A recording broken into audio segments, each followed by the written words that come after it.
So ఫైనల్‌గా ప్రజలు ఒక ఆకాంక్షతోనో, ఒక ఆలోచనతోనో ఓట్లేశారు. అదిప్పుడు జరగట్లేదు అన్న అనుమానం వచ్చిన నేపథ్యంలో ఏంటి ఏం జరగబోతుందంటారు? ఎలక్షన్ రావడానికైతే ఏం చేసినా ఇంకో 4 సంవత్సరాలైతే వెయిట్ చేయాల్సిన పరిస్థితే కనిపిస్తుంది. సో అదేదో జమిలీ గిమిలీ అంటున్నారు. ఏది కూటమి ప్రభుత్వమే క్యాబినెట్ మీటింగ్ పెట్టి నిర్ణయం తీసుకొని రాష్ట్రపతి ఆమోదం తెలిపి మాజీ రాష్ట్రపతి కమిటీ వేసి పార్లమెంట్లో బిల్లు రెడీ చేస్తున్నారు. వాళ్ళు ఆ జమిలీ ఎన్నికలు ఎప్పుడు వస్తాయా అని చెప్పేసి ప్రజలు కూడా ఎదురు చూస్తున్నారు. రైట్. ప్రజలు కూడా ఎదురు చూస్తున్నారు. ఎంత తొందరగా ఎన్నికలు వస్తే, ఎంత ముందు వస్తే ఎన్నికలు వస్తే అంత రెడీగా ఉన్నారు ప్రజలు. అదే కాదు, స్థానిక సంస్థల ఎన్నికలు దమ్ముంటే ఈ కూటమిని అనౌన్స్ చేయమను. స్థానిక సంస్థల ఎన్నికలు ఇంకో సంవత్సరం పీరియడ్ ఉంది. సంవత్సరం పీరియడ్ టెన్యూర్ ప్రకారం కరెక్ట్ డేట్కి జరపమను.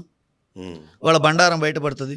ఇక్కడ క్లియర్ కట్గా వాళ్ళు నిలువున మోసం చేశారని వాళ్ళకి తెలుసు, ప్రజలకి తెలుసు, సామాజిక మాధ్యమాలకి తెలుసు, మాకు తెలుసు.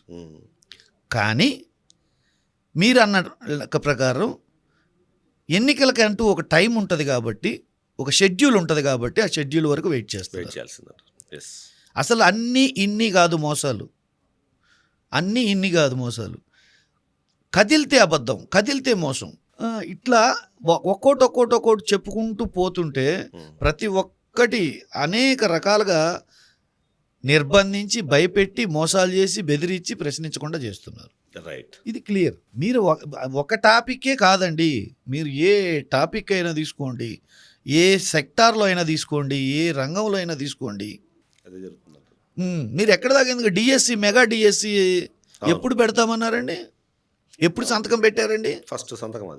ఫస్ట్ సంతకం డిసెంబర్ కల్లా క్లోజ్ చేస్తామన్నారు, జనవరి అన్నారు, సంక్రాంతికి అన్నారు, ఉగాది అన్నారు, అన్నీ అయిపోయి ఇప్పుడు మళ్ళీ చంద్రబాబు నాయుడు గారు పుట్టినరోజుకి. చంద్రబాబు నాయుడు గారికి ఎప్పుడు ఒక అలవాటు ఉంది, అట్లా ఇచ్చినట్టే ఇస్తూ మళ్ళీ ఇంకొకటి చేత కోర్టుకి వేపిస్తాడు. ఓకే. సో ఇది కూడా జరగదంటారు మొత్తానికి? మాకైతే అనుమానాలు కాదు. అంటే గత చరిత్ర చంద్రబాబు నాయుడు గారి చరిత్రను బట్టి మాకైతే జరగదని అనిపిస్తుంది. రైట్. చూద్దాం. మీరు అన్నట్టుగా అదేంటంటే thank you very much Venkateswara గారు. ప్రభుత్వాలు మారిన ప్రతిసారి సమిధలుగా మారేది కార్యకర్తలు అనేది ప్రతి సందర్భంలో మనం మాట్లాడుతూనే ఉంటాము. ఇప్పుడు అధికార మార్పిడి జరిగి దాదాపుగా 10 నెలల కాలం అవుతున్న నేపథ్యంలో మనం రెగ్యులర్గా చూస్తున్నాం వైఎస్ఆర్సీపీకి సంబంధించిన కార్యకర్తల మీద రెగ్యులర్గా కేసులు అవుతూనే ఉన్నాయి. వాళ్ళు పోలీస్ స్టేషన్ల చుట్టూ తిరుగుతూనే ఉన్నారు. ఈ సందర్భంలో కొద్దిమంది ఆ రెడ్ బుక్కి అగేన్స్ట్గా మేము బ్లూ బుక్ రాయబోతున్నాము, అందరి పేర్లు అందులో ఉండబోతున్నాయి, సో కార్యకర్తలు ఇబ్బంది పడతారు లేదా నాయకులు ఇబ్బంది పడబోతున్నారు అంటూ కొన్ని హెచ్చరికలు చేసే ప్రయత్నం చేస్తున్న నేపథ్యంలో అసలు ఏంటి ఈ రెడ్ బుక్ ఏంటి, బ్లూ బుక్ ఏంటి, ఈ మధ్యలో కార్యకర్తలు ఏమవుతున్న విషయంపై కూడా మాట్లాడే ప్రయత్నం చేద్దాం. మనతో పాటు పాదయాత్ర వెంకటేశ్వర రెడ్డి గారు ఉన్నారు, తనతో ఒకసారి మాట్లాడే ప్రయత్నం చేద్దాం.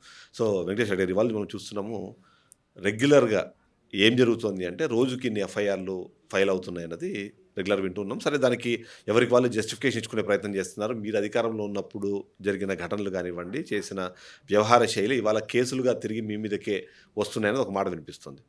సో ఏం జరుగుతుంది ప్రస్తుత రాష్ట్ర ప్రభుత్వంలో? అండ్ మీరు ఇప్పటికే బ్లూ బుక్ అనేది ఒకటి స్టార్ట్ చేస్తామంటున్నారు. సో ఎవరిని ఏం చేయబోతున్నారు, ఆ బ్లూ బుక్లో రాసే పేర్లు ఏంటి, వాళ్ళకి ఇచ్చే శిక్షలు ఏంటి, ఏం జరుగుతుంది పార్టీలు? ముందుగా పార్టీలు ఏవైనా, జెండాలు ఏవైనా, ప్రభుత్వాలు ఏవైనా, కార్యకర్త అనే పోస్ట్ మాత్రం ఒకటే ఉంటుంది.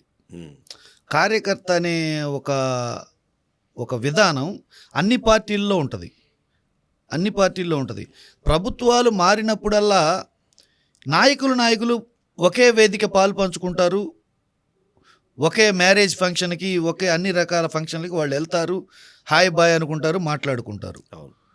కానీ ఈ కార్యకర్తల్ని రెడ్ బుక్ పేరుతోటో, బ్లూ బుక్ పేరుతోటో, ఇంకా ఏ బుక్ పేరుతోటో గ్రామాన వీధిన రెచ్చగొట్టి మా నాయకుడిని మీరన్నారని చెప్పేసి ఒకరి మీద ఒకరి కేసులు పెట్టించి ఇంటెదురు వాడిని, ఇంటి పక్కన వాడిని, బంధువుని, అయిన వాడిని, స్నేహితుడిని, వీళ్ళందరినీ ఒకరికొకరు కాకుండా చేసేది ముఖ్యంగా ఈ రాజకీయ పార్టీలు, రాజకీయ నాయకులే. ఈరోజు ఫర్ సపోజ్ మా పార్టీనే తీసుకోండి, ఎగ్జాంపుల్గా తీసుకోండి. కొన్ని లక్షల మంది గ్రామాలు వదిలి, భార్యా పిల్లల్ని వదిలి, స్నేహితులను వదిలి, బంధువులను వదిలి, మండలాలు దాటి, జిల్లాలు దాటి, రాష్ట్రాలు దాటి పొరుగు రాష్ట్రాలకు వెళ్ళిపోయి నగరాలలో ఫుట్పాత్ల మీద స్ట్రీట్ ఫుడ్స్ అని అవును. రెస్టారెంట్లో వెయిటర్లు కానీ, పెట్రోల్ బంకుల్లో కుర్రోళ్ళగా, రకరకాలుగా వాచ్మెన్లుగా, అపార్ట్మెంట్లో వాచ్మెన్లుగా రకరకాలుగా ఇబ్బందులు పడుతున్నారు. ఉమ్. వీళ్ళందరూ వాళ్ళ గ్రామాలని వదిలి రావడానికి వీళ్ళు చేసిన తప్పులేంటి? ఒక పార్టీకి ఓట్లు వేయడం, ఉమ్. ఒక పార్టీని నమ్ముకోవటం, ఒక నాయకుడికి వత్తాసు పలకటం, అవును. అంతే కదా? అవును. అది దేశద్రోహమా, నేరమా? ఉమ్. లేదు. గత ప్రభుత్వ కాలంలో, మా ప్రభుత్వ కాలంలో, గతంలో ఉన్న ప్రతిపక్ష కూటమి పార్టీలు అనేక మంది కార్యకర్తలు అగ్రెసివ్గా రకరకాలుగా మాట్లాడి, అగ్రెసివ్గా హైలైట్ అయ్యి బాగా మాట్లాడి అధికారంలోకి రావడానికి తోడ్పడిన కార్యకర్తలకి ఇప్పుడున్న కూటమి ప్రభుత్వం ఉమ్. ఎంతమందికి న్యాయం చేసింది? ఈరోజు ఆ కార్యకర్తలు వెదజల్లుకున్న, మీరు జీవీ రెడ్డి గారిని చూడండి, అవును. చాలా కొలికిపూడి శ్రీనివాస్ గారిని చూడండి, ఉమ్. నీకు పిఠాపురంలో పవన్ కళ్యాణ్ గారు నియోజకవర్గంలో జనసేన కార్యకర్తలను గ్రామ బహిష్కరణ చేశారు. మొన్న ఒక వీడియో తిరుగుతుంది అదే. మరి అనంతపురం జిల్లాలో సింగనమల నియోజకవర్గంలో కార్యకర్తలకు న్యాయం చేయలేదు. కొత్తగా వచ్చిన బండారు, ఆమె పేరు ఏంది, ఎమ్మెల్యే, ఆ కార్యకర్తలకు న్యాయం చేయకుండా ఎవరెవరికో సిఫార్సులు ఇచ్చేసి నామినేటెడ్ పదవులు ఇస్తున్నారని చెప్పేసి ఒక కార్యకర్త రోడ్డు మీదకి వచ్చి అల్లరి చేస్తుంటే అతన్ని అరెస్ట్ చేశారు. ఒక పక్క ప్రతిపక్షంలో ఉన్న కార్యకర్తల్ని గ్రామాన వెలివేసి తరిమేశారు. అల్టిమేట్గా నేనేమంటానంటే, ఏ పార్టీ అన్నా కానివ్వండి, రేపొద్దున మా ప్రభుత్వం వస్తుంది, మా ఇంటి ఎదురువాడు మా మీద కేసు పెట్టాడు, కలిసి ఉండాల్సిన ఈరోజు మేము బయట ఉన్నాం అనుకోండి, మేము మళ్ళీ ఇది దెబ్బ కొట్టినవాడు మర్చిపోతాడు, తిన్నవాడు మర్చిపోతాడా? బాధ పెట్టినవాడు మర్చిపోతాడు, బాధ పడినవాడు మర్చిపోతాడా? ఎప్పుడెప్పుడు నా తల్లిదండ్రులకి దగ్గరికి వెళ్ళాలి, ఎప్పుడెప్పుడు నా భార్య పిల్లల దగ్గరికి వెళ్ళాలి, ఎప్పుడెప్పుడు నా స్నేహితులను కలవాలి, ఎప్పుడెప్పుడు నా గ్రామం వెళ్ళాలి, నా బంధువులు కలవాలి అని ఎదురు చూస్తూ ఉంటాడు. ఆ రోజంటూ వస్తే, ఆ అవకాశం అంటూ వస్తే, ఈ పరిస్థితికి కారణమైన వాడిని, రావడానికి అడ్డుకున్న వాడిని, ఊరు వదిలిపెట్టి పారిపోయిన వాడిని వదిలిపెడతాడా? కానీ పరిధి దాటి ప్రవర్తించడమే ఇలాంటి వాటికి కారణము అన్నదానికి చెప్తున్నారు. సో స్వీయ నియంత్రణ అన్నది ప్రాబ్లమే ఇక్కడ, లేకపోతే ఆ రెచ్చగొట్టే నాయకత్వం కానివ్వండి, ఆ రెచ్చిపోతే పదవులు ఇస్తామని గతంలో చెప్పిన కొద్దిమంది నేతలు ఏంటి అసలు? ఎగ్జాక్ట్గా నారా లోకేష్ బాబు గారు, నా మీద ఇన్ని కేసులు ఉన్నాయి, అంతకంటే మీరు ఎక్కువ కేసులు పెట్టించుకుంటే మీకు నామినేటెడ్ పోస్ట్ ఇస్తా,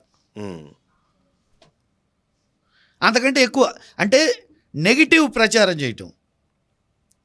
మీరు పార్టీకి బాగా పనిచేయండి, మన్ననలు పొందండి, 4 ఓట్లు సంపాదించండి అనేది ఒక ఆస్పెక్ట్. మీరు ఎక్కువ కేసులు పెట్టించుకుంటే, ఎక్కువ నేరాలు చేస్తే, ఎక్కువ దౌర్జన్యాలు చేస్తే మీకు పదవులు ఇస్తానంటే జనరల్గా ఏది తీసుకుంటాడు సామాన్య కార్యకర్త? పదవి వచ్చే అవకాశం ఉందన్నప్పుడు ఎక్స్ట్రీమ్ స్టెప్స్ తీసుకోవడానికి ప్రయత్నం చేస్తారు. ఎక్స్ట్రీమ్ స్టెప్స్ తీసుకోవడానికి అవకాశం. ఈరోజు అకారణంగా కేసులు బుక్ చేయడానికి, ఇప్పుడు గ్రామానికి కేసులు ఎందుకు బుక్ చేసి సోషల్ మీడియా కార్యకర్తలను వేధిస్తున్నారు అనుకుంటున్నారు? మనం వైఎస్ఆర్సీపీ వాళ్ళ మీద కేసు పెడితే మనం నాయకుడి దృష్టిలో పడవచ్చు, తద్వారా మనం ఏదన్నా పదవులు పొందొచ్చు అనే వైఖరి డెవలప్ అయింది. ఇంకొక విషయం ఏంటంటే, ఇప్పుడు ప్రప్రథమంగా ఆంధ్రప్రదేశ్లో 2 ప్రాంతీయ పార్టీలే ఉన్నాయి, అధికార ప్రతిపక్షాలు. తమిళనాడు తరహాలో వాళ్ళొస్తే వీళ్ళు, వీళ్ళొస్తే వాళ్ళు, ఒక వర్గానికే మేలు చేసుకునే విధంగా, ఒక వర్గం గ్రామాలు విడిచి పారిపోయే విధంగా వైషమ్యాలు రెచ్చగొడుతున్నారు పార్టీలు, నాయకులు. దీనివల్ల నేనేమంటానంటే, సామాన్య కార్యకర్తలు, సామాన్య ప్రజలు వీళ్ళ మాటలిని బలైపోతున్నారు. మనం ఎవరినైనా బాధ పెట్టినా, ఎవరి మీదన్నా కేసు పెట్టినా, ఎవరి మీదన్నా దౌర్జన్యం చేసినా, ఆ దెబ్బతిన్నవాడు ఎందుకు మర్చిపోతాడు? వాడికంటూ అవకాశం వస్తే వాడేం చేస్తాడు? ఈ ఒక రోజులోనే పగలు రాత్రి ఎంత సహజమో, వెలుగు చీకటి ఎంత సహజమో, అధికార ప్రతిపక్షాలు, అధికార మార్పిడి కూడా అంతే సహజం కదా. మరి అప్పుడు మీరు ఇంకో పాయింట్ చెప్పండి. ఇక్కడ జగన్మోహన్ రెడ్డి లాంటి వ్యక్తే ఇవాళ చాలా క్లియర్గా కార్యకర్తలు నేను పట్టించుకోకపోవడం కూడా నా ఓటమికి కారణం అని చెప్పే నేపథ్యం మనకు కనిపిస్తున్నప్పుడు, ఎందుకైనా కార్యకర్తలను ఇంకా విస్మరిస్తున్నారు? కార్యకర్తల్ని కేవలం జెండాలు మోసే కూలీల్లాగానో, నినాదాలు ఇచ్చే ఒక స్పీకర్స్ లాగానో, వీటిలాగా మాత్రమే ఎందుకు పార్టీలు చూస్తున్నాయనేది చాలా కీలకమైన అంశం. మీరన్నట్టుగా అధికారంలోకి వచ్చిన తర్వాత వాళ్ళకి ఇవ్వాల్సిన గౌరవమో ఏదో ఒకటి దక్కే విషయంలో వైసీపీతో పోలిస్తే టీడీపీ పార్టీనే బెటర్ అనేది చాలామంది వైసీపీ నాయకులు కూడా మాట్లాడుతున్నారు ఇవాళ. ఏది నిజమంటారు అసలు? ఎస్, దాని గురించే నేను చెప్తాను ఇప్పుడు. దాని గురించి ఇప్పుడు జగన్మోహన్ రెడ్డి గారు పార్టీ పెడతారో లేదో తెలియకుండా, హ్మ్. ఆయన పార్టీ పెడితే అధికారంలోకి వస్తారో లేదో తెలియకుండా, అధికారంలోకి వస్తే ఈ కార్యకర్తలను గుర్తిస్తారో లేదో తెలియకుండా, కేవలం ఒక పిచ్చి అభిమానంతో జగన్మోహన్ రెడ్డి గారన్న, రాజశేఖర రెడ్డి గారన్న, రాజశేఖర రెడ్డి గారి కుటుంబం అన్న ఒక పిచ్చి అభిమానంతో 9 ఏళ్ల పాటు హ్మ్. ఎండనక వాననక రేయనక పగలనక వర్షం పడ్డా చెట్లమ్మటి పుట్లమ్మటి గుడులమ్మటి బడులమ్మటి వీధులమ్మటి ధర్నాలు చేశారు, రాస్తారోకోలు చేశారు, ఈ నిరాహార దీక్షలు చేశారు, జీపులు పెట్టారు, ఫ్లెక్సీలు కట్టారు, భోజనాలు పెట్టారు. ఈ ప్రక్రియ అంతా 9 ఏళ్ల పాటు ఒక గ్రామంలో ఒక సామాన్య కార్యకర్త 9 ఏళ్ల పాటు ప్రయాణం చేయాలంటే ఎన్ని కష్ట నష్టాలకు వచ్చి ఉండాలి, కుటుంబాలకు దూరం అవ్వాలి, ఆర్థిక పరిస్థితులు అప్పుల పాలు అయి ఉండాలి, కేసులు పెట్టించుకొని ఉండాలి, గ్రామాలు తరలిపోయి ఉండాలి. కొన్ని చోట్ల ఈ ఈ కార్యకర్త వైఖరి వల్ల కుటుంబంలో భార్య దూరం అయ్యి, తల్లిదండ్రులు దూరం అయ్యి, అగచాట్లు పడి తీరా అధికారం వచ్చింది. అధికారం వచ్చిన తర్వాత అంటే నేను ఇక్కడేమంటానంటే జగన్మోహన్ రెడ్డి గారు బాధ్యత తీసుకొని చెప్తున్నారు, కానీ కార్యకర్తలు నేను చూసుకోలేకపోయాను.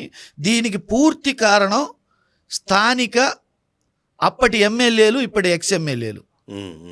వీళ్ళు సూట్ కేసులతోటి రాజకీయాల్లోకి వచ్చి పెట్టిన దానికి డబల్ సంపాదించుకోవాలన్న ఉద్దేశంతో కార్యకర్తలను, అప్పటి వరకు పనిచేసిన కార్యకర్తల్ని పక్కన పెట్టేసి ఒక్కసారి గెలవగానే అల్లుణ్ణి, బావమర్దిని, తోడల్లుణ్ణి, బంధువుల్ని వీళ్ళందరం తీసుకొచ్చి వీళ్ళే కార్యకర్తలు, వీళ్ళే కష్టపడ్డారని చెప్పేసి పెట్టుబడి పెట్టిన వాళ్ళని, వ్యాపారస్తుల్ని, వ్యాపారంలో భాగస్వామ్యుల్ని వీళ్ళని తీసుకొచ్చి నామినేటెడ్ పోస్టులు ఇప్పించారు.